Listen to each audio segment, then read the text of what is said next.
Welcome to another episode of the Obsessed with Pickleball podcast. I'm Jane, and my guest today is my sister, Bridget Holland, equally as obsessed with pickleball as me. Bridget and I started our pickleball journeys together on a tennis court in Sea Colony, Delaware in 2020. We also started watching pro pickleball that year. I would say I watched it a bit more, and then you got into it. So we are in Dayton, Ohio right now. We came to visit our grandmother. We're at her house. You might catch her walking in the background at some point during this recording if you're lucky.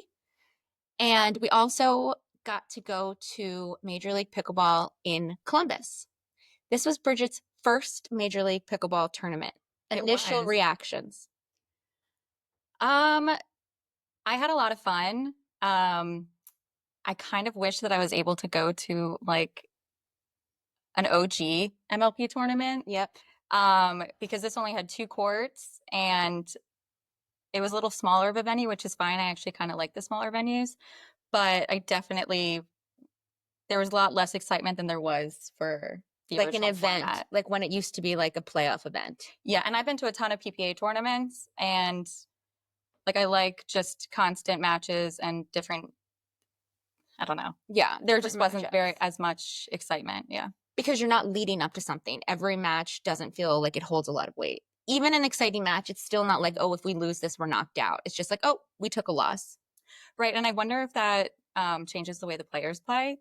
Because I think that it was exciting for us because we obviously have our favorites and the people that we're rooting for. But I wonder if that affects how the players are like, oh, well, we'll just get the next match. Yeah, or if you're a team playing one of the really good teams, like you're going and playing the Shock, and you're like, we're probably going to lose. You might just be like, okay, well, I don't have to beat the Shock today. I just have to beat these other teams to get to the playoffs. Right, like you're not expected to win, so why are you gonna? Yeah, don't stress about it. I think I agree with that. Yeah, anyone who loves pro pickleball and never got to go to one of the OG Major League Pickleball tournaments, that sucks. I went to one in San Clemente, that one of the last ones that was huge. I think it's the one the Mad Drops won. Yeah, it was. And it was so fun. And I want to use this moment to bring something up that's on our talking point list. There are a lot of experts or people with a lot of opinions who are talking about how to grow the sport. And they're saying, I've heard it multiple times, people saying, those fans, those 1,000 fans or something, 2,000 fans that are super fans who watch everything are going to continue showing up for pro pickleball no matter the format. So when you had the old events, like the real events for Major League Pickleball that were just iconic and you watched it and it was so fun, they're going to keep watching this new format that's like a season with home teams and you watch a bunch of different events leading up to a playoff. And the attempt isn't to target those people because they're going to watch no matter what. But we need to get 1 million people to watch. So how do we do that? We need to make it look like other sports. And I just highly disagree with that. I think that you need to continue. I don't think that everyone's going to keep watching. I don't think so either. I think that this tournament, as someone who's going to watch everything and watches everything and goes for the storylines, there were too many matches that I was mid on, and I don't feel like a sense of urgency that I have to watch this. Mm-hmm. And it's more boring now. I agree. And even being there, like, I don't want to take away from the Columbus venue. I had so much fun. Yeah. It was awesome. Fun. Like, the crowd was really into it, but that said, a lot of them are locals, right? So you didn't have a lot of the people that you are talking about, like the super fans traveling, except for us, of course. Like the lady next to us, she was like, you traveled all the way here for this? And we're like, well, it was on our stop, but yeah. Like we've traveled, Jane's gone to Dallas, we went to Austin, Florida, California, obviously, DC. So Yeah, all those places, obviously. No, but like, I mean, if it No, was one of it's the bigger us. events, you'd have more of the people actually going to Columbus, and it's very accessible. You're right by the Columbus airport. Yeah. You'd have more of those super fans traveling and watching for the whole weekend. And even people watching at home, I have some friends who used to be all in for MLP. We would talk Mhm. about it all the time, and they checked out. They don't follow it anymore. Like they kind of follow it, but they didn't know there was an event coming up because they're just not as compelling. And I'm obviously always going to watch, but I think you're going to have drop off to that core group. And I think anytime you have like a membership program or business or anything that you're operating, you have to continue to cater to your regulars and your members and your core demographic while you grow. Or I think I just don't think it's that cut and dry that the same people are always going to watch. Agree. And those super fans are the ones who are going to bring in more people. Yeah, and They're going to be the one. I mean, think about how many of our friends who don't even play pickleball, don't watch pickleball, who come to the tournaments, have so much fun. It's like they are like champions for the sport and champions for those events. And so you want to cater to them as well. yeah, So you they want to can keep continue everyone to spread involved. the word. Yeah. And I'll say like it actually is harder to sell Major League Pickleball events. Like, oh, we have to watch this event.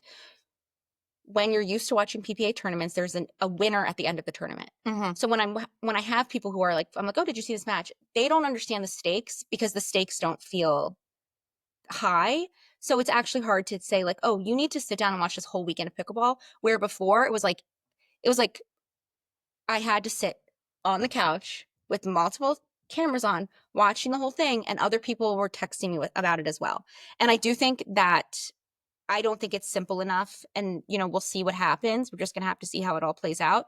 But I think thinking that the same fans are going to watch everything is not true.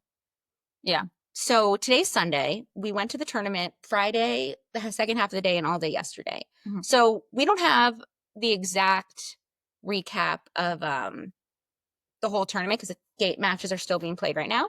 But I wanted to film when Bridget was here because we're both hopping on planes tonight. Mhm. And I do want to say something that is interesting. This house is where I made my very first pickleball related TikTok. Right upstairs during the first Major League Pickleball like redraft with all the big teams. I made a bunch of TikToks where I spent 3 minutes talking about every single team. And that's where this all Oh, I started. thought it was the first one. I thought it was like, come with me to play pickleball in Dayton, Ohio. No, that was like a different brand. Oh, No, it was still obsessed with pickleball, but that was a different like type of video. This is one of the first one when I was like, and the Utah Black Diamonds, blah blah blah, pick this person, blah blah blah blah blah. I think that was the season where like Tyler and Ben were on the same team, but I don't totally remember. I have to go back and look at mine. So it's a full circle moment. Look at you. Okay, so another thing that I want to disagree with about people online. Something that Bridget and I really agree on is that the PPA is sabotaging MLP. Oh, 1,000%. 1,000%. 1,000%. The product that MLP put out when it had events was better Mhm. than the PPA tournaments. Yeah. And they're doing all of these things in the name of, oh, more viewers, more sponsors. How can we make this look like other sports? How can we make this look like the game you're playing at home? And it's making the product weaker. And continuate the players too, right? Yeah. And so let's talk about rally scoring. Everyone's trying to, I mean, you have Connor Pardo on the kitchen just saying, rally scoring, side out scoring is awesome. Yeah. Just because you say it doesn't make it true. Propaganda. Like you can't just say it's true. Yeah, you can't just go on there and be like, It's true. I was right. That's Hey, it. I was right. So we're at Ridiculous. Columbus watching live. I significantly felt the difference in energy, momentum, and pacing than when I was seeing rally scoring. You're trying to watch a billion matches in a row. You're in this high intensity environment. And some games, especially the intense ones, are taking so long. There's so much stop time where nobody will score for 10 minutes. Mm-hmm. That was the Flames versus Miami. Flames versus Miami and the Sliders versus the Shock. The one that women's sticks doubles. to me is women's doubles, Flames versus Miami. And it was 4-9, I want to say, for 15 minutes. And so I think that, and then there was like a couple timeouts because after a certain amount of time, they needed a TV timeout or something. I think one of the teams took a timeout, and then there was a commercial timeout, and it was just ridiculous. It was back and forth. No one was scoring, and there was just no excitement. We're all just kind of sitting there. Like, I'm used to winning PPA tournaments. We get excited, but it's just a different atmosphere and vibe. Mhm. Like, you're there and you're just, I don't know how to describe it, but you're just locked in. You're like, great, this is a great match. Oh, I'm on the edge of my seat. Mhm. Again, because the winner of that PPA game match makes it to the next round. The winner of this match gets a win in their win column. And So it's like, let's get the show on the road. And a lot of people online are saying like, oh, the studies, data show that it takes the same amount of time. I don't think it's about time. I think in a team setting, to get people so hyped, like to get your bench supporting you, the crowd, like every point should matter. And in rally scoring, every point matters. Every mistake, every side out, like everything is a side out or everything is a point. And that's what keeps the momentum going. You know, it's like if you get a big stop, you get a point. That's awesome. That's just like, Totally. yeah. And I was going to keep an open mind about the rally scoring, but no. Like, no, I'm over it. Rally's better. And I think this is another example of the product being weakened. Mm-hmm. If you want to, at the end of the day, they're like, oh, this will help people understand. This will help people understand. I get that strategy, but I think number one, with any product or company or business, you can talk about movies, you can talk about television shows, anything. Like the cream rises to the top. Like, the number one thing that has to be good is the product, and the stronger product will attract bigger audiences. Mm-hmm. And I definitely felt the difference live. Yeah. Agree. If we can go back to that, that'd be great. Because the Dream Breakers, I mean, The Dream Breakers why? is fun. Yeah, and then you keep the Dream Breakers Because rally scoring. if you have a Dream Breaker, but no, first to 11, it'll take like $100. No, I know what you mean, but Yeah. it's just okay. Yeah, I miss that vibe. Okay, so before we talk more about the different happenings at the MLP tournament, I have to tell you guys a little update on my duper journey. So last time I checked in, I had played a tournament. I choked so bad. I was so bad. And I went 3 and 4, and it's a real TBD moment of how my duper will be affected. Normally, I wouldn't be too nervous, but it's been so long since I played a tournament, which I think is why I played badly, that my accuracy rating is so low that I do think I could be affected pretty greatly by some losses. But we'll find out. But the tournament that I played in, they're a little bit slow on putting the scores into duper, so I don't have any updates on that. But I will have an update for you about this next thing. I have an update. I can't believe it. And I didn't know it was something that actually happens to people, but I won one of those giveaways that are on Instagram where it's like, oh, follow us, tag your friends. Hi, Grumps. Hello. Sorry. It's okay. Follow us, tag your friends, and you can win VIP tickets to MLP Columbus. So obviously I entered, and it's Saturday at the end of the day. Oh, no, it's Friday at the end of the day when we're there, and I get like a message from Duper. That's Yeah, like, it was like 5 o'clock on a Friday. congratulations on winning the sliders giveaway. And I was like, what? Mhm. I won, and there's no service in the venue. So I had to go outside, and I was just sitting out there trying to get answers. Like, yeah, you won. So they sent me VIP tickets. But it's only me and Bridget here in Columbus. I don't know anyone else here. So I had 2 extra tickets. So I went on the Discord. I'm like, who's in Columbus? Who wants these tickets? We tried to get Found our grandma to someone- go. She didn't want to Yeah, my grandma didn't want to go. Found some people, sent them the tickets. I'm not going to name names because here's where it gets juicy. I give them their VIP tickets, okay? We're sitting there. We say hi, blah, blah, blah. Go about the day. One of them comes over. He's like, oh, are you guys having fun? Yeah, we're chatting like about like he wants us to have shock things. And I was like, I kind of think I'm going to cheer for the sliders on this one, whatever. And out of nowhere, he just goes, so like, do you guys have duper ratings? No, he said, what's your duper? I think he said, do you have duper ratings? He said, what? It doesn't matter. They're the same. It's the same question. I remember specifically, what's your duper? What's your dupers?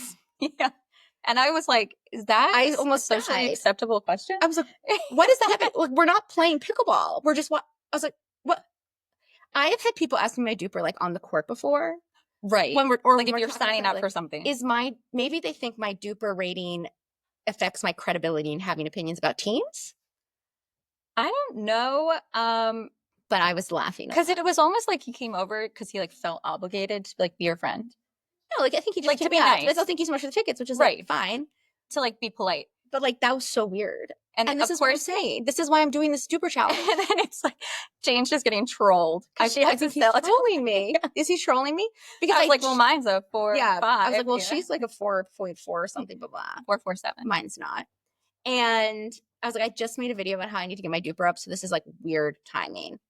But I've never been asked in a social situation what my duper is. So duper has gotten outside of court play, and now Socializing. it's literally just like your Topic of conversation. your like level, like how good of a person you are has to be duper.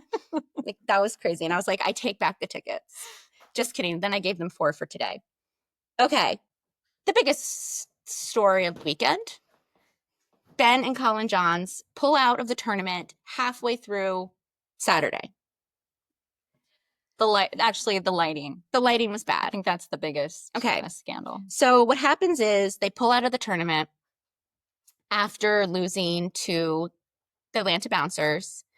And we see Ben completely tank his mixed doubles match. Like, it's embarrassing. It was embarrassing. so...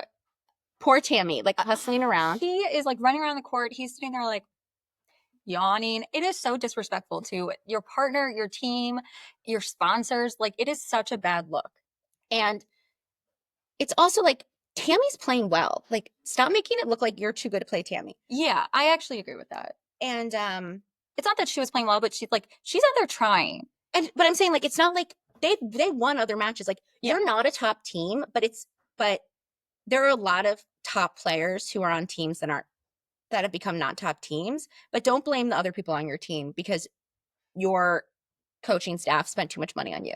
Your owner spent too much money on you. Yeah, or like, I hate that. So it's such bad sportsmanship, and for somebody who he has done so much for the sport, but the sport has done so much for him. I agree, but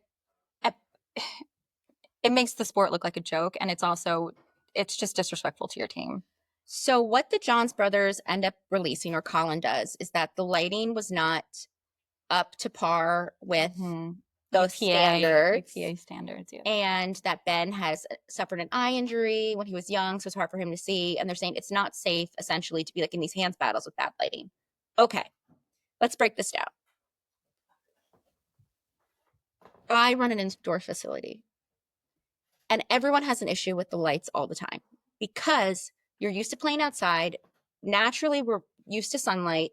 So anytime you're playing a sport inside, the lighting is going to be different. It's only ever the teams that are losing that are complaining, first of all. Second of all, if Ben does have an eye injury and he's like, oh, I'm not playing my best, do you still think that your not best is going to be better than the sub? Of course. Like a local sub. Like, if you're like, I can't perform my best, my team is better off without me, great. Now, if you say, oh, I have this eye injury, so I don't feel safe playing. I mean, it's like when the players didn't want to play on the rollout court because they thought they would twist their ankle. Okay. That's fair. Yeah. What's Colin's excuse? Colin doesn't have an eye injury. Okay, fine. Let's say you're like, we don't feel safe. You're going to leave the city? You're not going to sit on your bench and cheer for your team? That is so they literally just packed up and left. And then they didn't have any players. So then we see yesterday, people have written off the Hogs, and they go and they play the slice. The women win with like amazing. Oh, yeah. And then Tammy and Martin Emmerich pull off some crazy mixed doubles win against James Ignatowicz and Vivian David. Yeah. And they go into the Dream Breaker, and they have a pretty good, like a fine Dream Breaker team. Mm-hmm. They start 0-3 because they're missing 3 of their players. They have to have 3 subs, and if you have a sub that's not part of your team, you get deducted a point. Oh, because True Luck was out too. Yeah. And they go into a Dream Breaker down 3, and not only do they start down 3 in a Dream Breaker, which is hard to come back from, but it gets taken out of their first player. So the Hogs put out their best Ross Whitaker out first, and he automatically has to come out of that like 1-3. Looking back, they should have strategized and put Martin first, and then let Ross take the other 3. But it's like, it's crazy. Yeah. So, but they ended up, what was it, 18-21? Yeah, 1821. So That's awesome. good for the Hogs. Way to come back. Yeah, that's amazing. That was Way like, to definitely come the back. story of the weekend. The small victories, for sure. And one more thing I want to add about their reasoning. The problem is, and why there's no credibility to what they're saying, is because it's a pattern. Yeah, it's not their first offense in anything like this. If they were MLP players who are consistently giving it their all, who are there, if I saw Fed, for example, be like, this lighting is too bad, I can't play, I would be like, it must really actually be bad, because he wants to be at MLP and he wants to win. The Johns brothers have made it very clear that they know they're not going to win. They don't want to be there. So this just feels on par. Like, it's not something I can accept. Yeah. Like, you have a pattern of not wanting to be an MLP, so it seems like you just don't want to be there. If you were like in it and you were like, I just don't want to, like, I feel terrible when letting a team down, but I don't feel safe, then that's so different. But you have no credibility in this area because this is a pattern of behavior. Yeah, it's definitely difficult to justify yet another offense of something like this. Okay, so let's get into something a little more upbeat, and that's the Phoenix Flames. So we're all in for the Flames, but it's been a journey, an emotional journey. All in on the Flames. So the Flames are a team: Jack Sock, Tyson McGuffin, Jeannie Bouchard, and Jesse Urban. My poor Flames. Yeah. So my poor Flames. Yesterday, last tournament, Jesse was playing on fire, right? Oh my gosh. New Jesse. New Jesse. Not new Jesse, like Jesse 2.0. Yeah, just, you know, like, she's happy, dancing. She's so cheering. aggressive. Like, she loves her hype team. They pickled. Who did they pickle? I forget. I Someone. think they pickled. Yes, they did. The first game, they pickled The somebody. Swedes? Am I thinking of Georgia? You're probably thinking of Georgia. Are we always thinking about Georgia? Who knows? Okay, so this tournament, I would say Jesse wasn't as on fire, but their team has a lot of. This is how I describe this team. They're there for a good time. They're like, Jane said it really well. Personality hires. It's 4 personality hires. Yeah. No, it's 3 personality hires, and then Jack Sock's friend Jeannie. No. Tyson, Jack, and Jeannie are personality hires that we hope will do well. Jack Sock's a personality hire. I said they are all 3 personality hires. You think Jack Sock's not a personality hire? Who did you not say? Oh, Jesse's not a personality. Jesse's fighting for her life out there. Poor Jessie. Stop making her go to Dream Breaker. Her back. She's carrying it on her. Carrying it all on her. Like, so on Friday, it was like the first match we came to. We're sitting there. She played lights out in her mixed and her women's. Who was it against? Miami? No, it was against Atlanta. It was a team. The Hustlers. Oh, Tyson and Jack need to go talk to get in the corner and think, how did we lose to the Hustlers? You're supposed to be like top 10 men in the Hustlers. So Jesse's pulling her weight every game, and then she is expected to also win the Dream Breaker. Like, she's not going to win Dream Breaker. You have 3 singles players on this team. Jesse's not. She can hold her own, but like, she's not drafted to be your singles player star. To be a singles player. So they're not having the results that maybe they would like, but it doesn't seem like they care. Their GM coach, I don't know, has really been my highlight of the weekend. Oh, 1,000%. He has a clipboard that he makes jokes on. So they were playing the sliders, and Andre, the Flames are owned by Proton, and Andre's like the big Proton player. So he has a clipboard with Andre's face and a big X over it, and he's just holding it up. Hilarious. The next day they're playing Miami, and he writes dry heat is better. It's like Miami's in the humidity.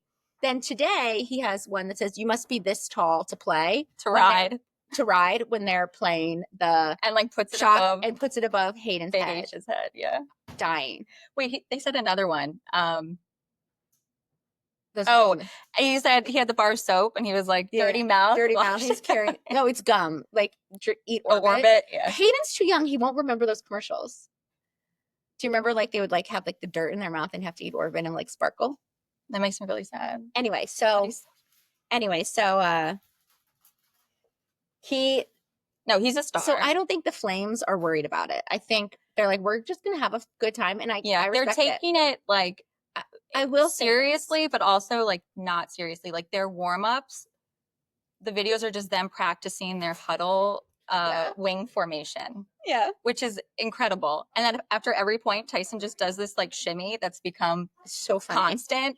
And Jack and Tyson are so fun. Literally after every point, there's a leaping chest bump where like Tyson gets one knee in the air, and we're like, guys, it was like a side out.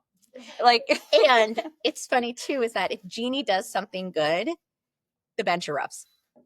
And Jesse's like cracking up because like she wins one dink battle, literally, and everyone's like, literally one dink battle. It's like they leap out of their like I seats. think everyone's under the same page. Like they're just gonna try to like will Jeannie to play well. But I think they also, I will say this, I think maybe they thought they were gonna make the playoffs, so they were like, we're just gonna have fun and like make it to the playoffs. But I think they're in danger of not making the playoffs. Well, I wonder if Jesse was like, how many times do I have to bring you to the dream breaker? Yeah, like please, God.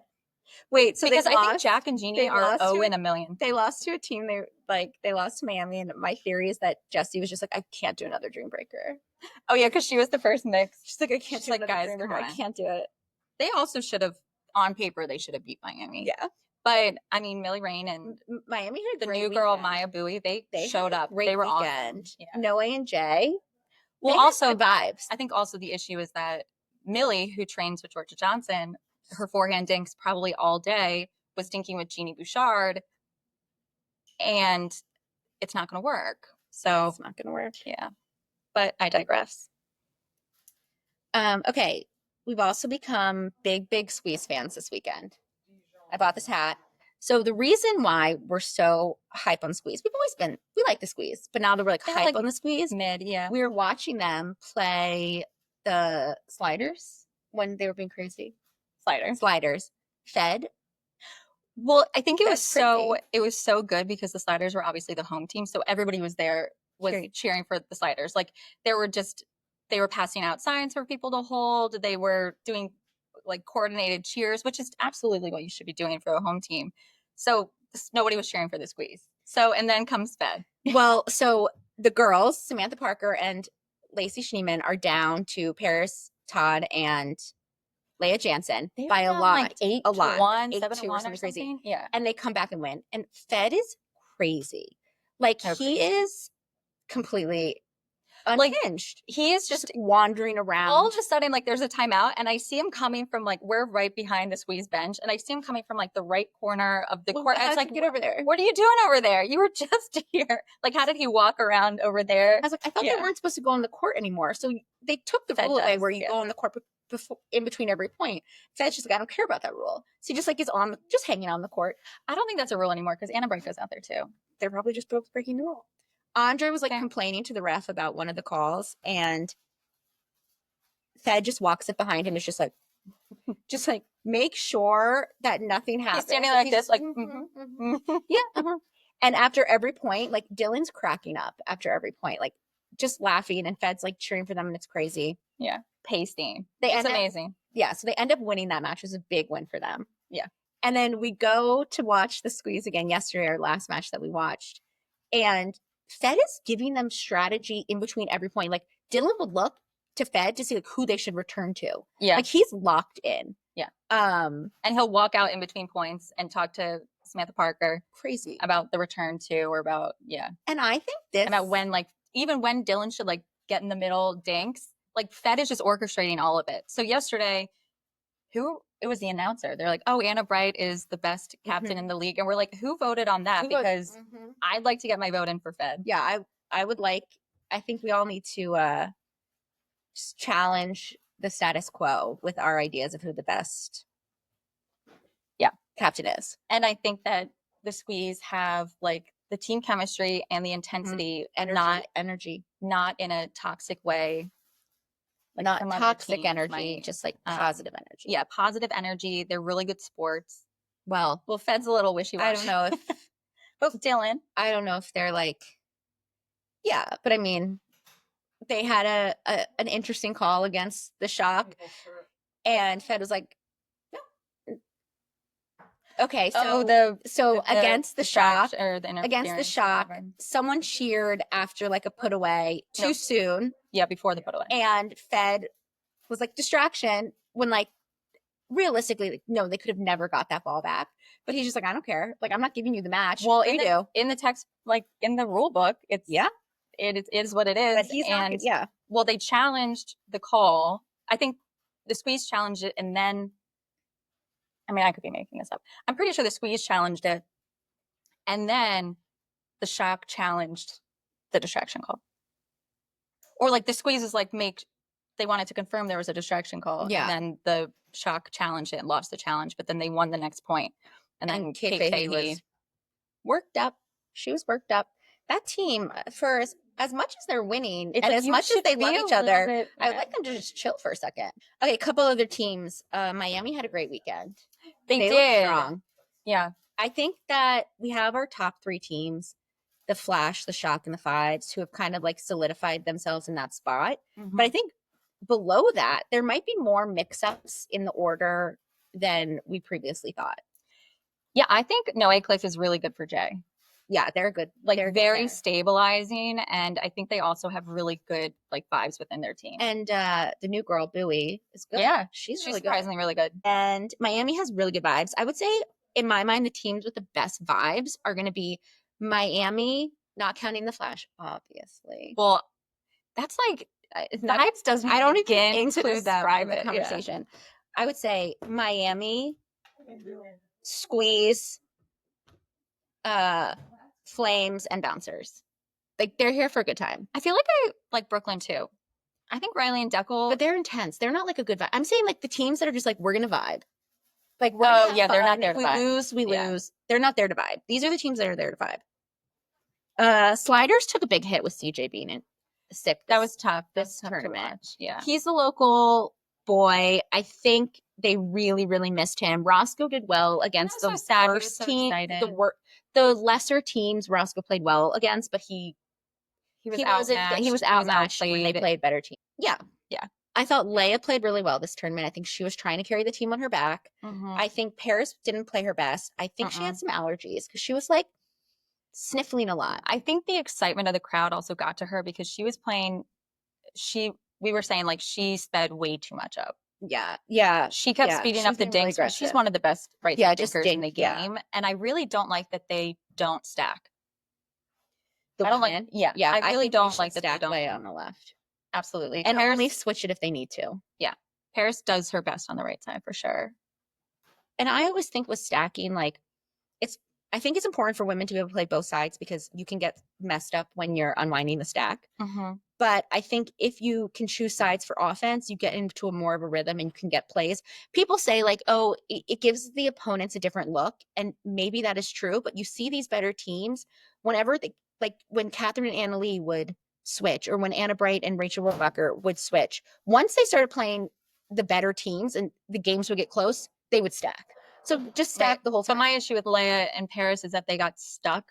Yeah, they would get stuck on the wrong side for a long but that's how they lost a lot of their matches. It's good to be able to do both sides if you need to give a different look, but ultimately you're always going to go back your strongest look when you're in trouble. So just play your strongest look. Yeah.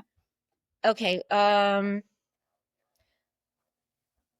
Shock. They look kind of unbeatable. Like they're crazy good. Yeah. I think that the only team right now, based on what I'm seeing, that is going to be able to beat them is the Flash. Absolutely. And I think MLP is very smart in holding off that matchup. We're not even going to see it at this next tournament. The next MLP event, the Flash will be there, but the Shock won't. They were smart. The first event, they wanted to switch up the mixed teams and put Anna with Gabe and Hayden with Kate because Kate and Gabe were like not a strong mixed team last year. And that really, really, really bit them in the butt because they ended up losing both mixed matches. So they're smart now to go back to Hayden and Anna together to at least have their best mixed team together. Did they do that all weekend? Last tournament, not this tournament. This tournament, they put Hayden and Anna back together. Right. Yeah. That's why they had to go to Dreambreakers last. Like they went to a Dreambreaker against Brooklyn because Brooklyn won the 2 mixed matches. Oh yeah, they're like, H lost his job. That's so mean. Okay, so super fun tournament. I got to meet another pickleball super fan, Ashley Mikowski. She was in VIP with us. So fun to be with someone else as psycho as we are. Yeah, VIP was so fun. That's VIP had great food at Columbus. I've done VIP before. Maybe this one was my favorite VIP because it was free. Yeah. And great food. Yeah, like when we went to VIP Masters, they were like, they gave you like a really gross turkey sandwich. like a bag like a lunch. lunchbox. A plus for pickle and Cheeseburger. chill. Oh, pickle and Pickle chill. and chill, A plus menu. Okay. They had like a courtside bar, so like if people want to sit there with all those high tops Yeah. and watch the grandstand, it was really cool. Yeah. I like this. I've been to Pickle and Chill previously when I did my pickleball road trip to play, and it's a really fun spot. Okay, so now that we are 2 events in, I think we've seen some different sides of the teams. So we're going to talk about our quick predictions for the 10 playoff teams. So top 3 flash shock 5s, teams that we don't think are going to make the playoffs: Hard Eights, New York Hustlers, and who are we also just taking out of the conversation? Utah. No, I wouldn't say that Utah is necessarily done.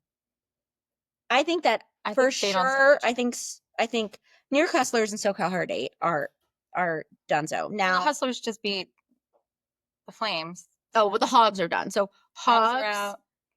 Hard Eights, and New York Hustlers. At this moment, I'm counting out. So in between, what do we have? Me and Bridget agree that the Orlando Squeeze, Brooklyn Pickleball Team, Columbus Sliders, Texas Ranchers, and LA Mad Drops are in. Yeah. We need more information on the Mad Drops, but I'm going to put them in. Yeah. I think they're going to make the playoffs. Yeah. Now, this is where we disagree. As long as AJ. No, AJ didn't play terrible. But AJ's not in.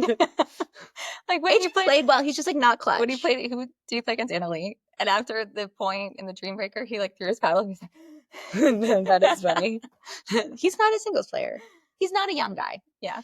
Okay, so then my next 2 is I'm going with Miami.